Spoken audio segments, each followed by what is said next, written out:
જય શ્રી કૃષ્ણ. પવિત્ર 11 અને પવિત્ર 12. પુષ્ટિ માર્ગમાં પવિત્ર 11નું અને પવિત્ર 12નું ઘણું મહત્ત્વ છે. અને જો આપણે એક રીતે કહીએ તો પુષ્ટિ માર્ગનો પ્રાકટ્ય દિવસ એ પવિત્ર 12 છે. હવે આપણે તેના વિશે જોઈએ તો કઈ રીતે, તો કે શ્રી મહાપ્રભુજી ગોકુળમાં ગોવિંદ ઘાટ ઉપર બિરાજ્યા હતા અને એમના જે સેવક દામોદરદાસ હરસાનીજી તે પણ તેમની સાથે જ હતા. મહાપ્રભુજી યમુનાજીના કિનારે ચિંતામગ્ન સ્થિતિમાં બિરાજ્યા હતા અને તેમને ખૂબ જ વિરહ થઈ રહ્યો હતો કે અને આસુરી અને દેવી સૃષ્ટિ બંને ભેગી થઈ ગઈ છે. આ સૃષ્ટિને હું પ્રભુની સન્મુખ કેવી રીતે કરું, હું કેવી રીતે તેમને પ્રભુના શરણમાં લાવું, એ વિશે તે ખૂબ ચિંતિત હતા કે મારું ભૂતળ ઉપર એના માટે જ પ્રાગટ્ય છે, તો હું શું કરું, કેવી રીતે કરું, એ રીતે એ વિચારતા વિચારતા ચિંતામાં બિરાજેલા હતા. અને આપને એ ચિંતા એટલી થઈ અને ખૂબ જ વિરહતાપ થઈ રહ્યો હતો અને આ વિરહ હતો એ શ્રીજી બાવાથી સહન ન થયો. અને 1547ની શ્રાવણ સુદ એકાદશીએ મધ્યરાત્રિએ ગોકુળમાં આપ ગોકુળ ચંદ્રમાજીનું સ્વરૂપ લીધું અને શ્રી મહાપ્રભુજીની સમક્ષ પ્રકટ થયા. અને તેમણે મહાપ્રભુજીને આજ્ઞા કરી કે વલ્લભ, તમને જે જીવના ઉદ્ધારની જે ચિંતા થાય છે તે હું જાણું છું, સમજું છું, એટલા માટે જ હું તમારી પાસે આવ્યો છું, તમારી ચિંતા દૂર થાય.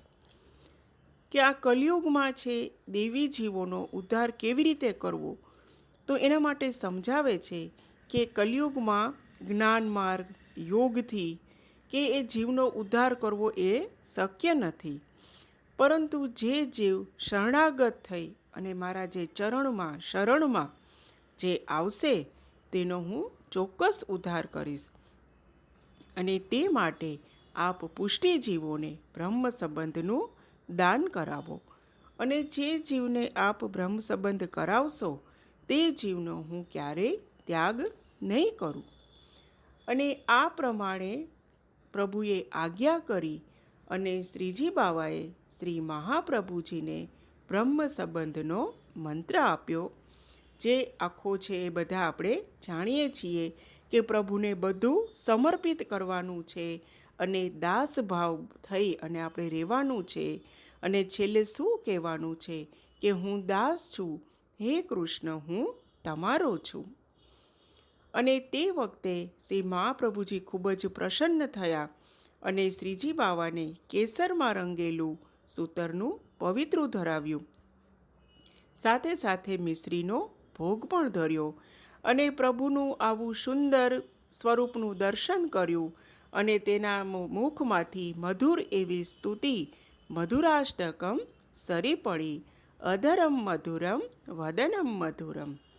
અને ત્યારથી જ પુષ્ટિ માર્ગમાં પવિત્ર એકાદશીએ શ્રી ઠાકોરજીને અને 12ના દિવસે ગુરુદેવને એટલે કે ગોસ્વામી બાલકોને પવિત્ર ધરાવવાની પ્રણાલિકા ચાલુ થઈ અને જે આજ પર્યંત ચાલુ છે.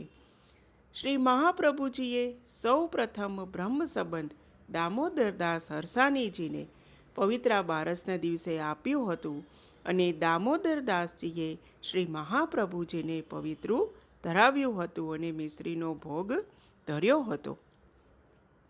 અને આ દિવસને આપણે આગળ જોયું તેમ ફરીથી કહીશું કે પુષ્ટિ માર્ગના આ પ્રાકટ્યનો દિવસ પણ કહેવાય છે.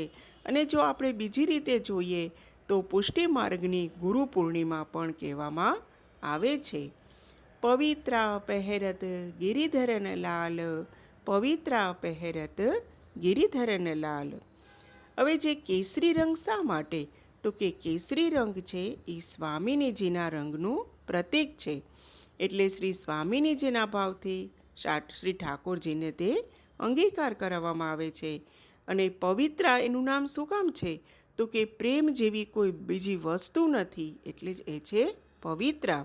અને એટલે જ તેને કેસરના રંગમાં રંગી અને કેસરી પવિત્રું શ્રી ઠાકોરજીના કંઠમાં ધરાવવામાં આવે છે અને સાથે મિશ્રીનો ભોગ પણ ધરવામાં આવે છે અને કેસરી રંગના કેસરથી રંગી અને આપણે પ્રભુને અંગીકાર કરાવીએ છીએ.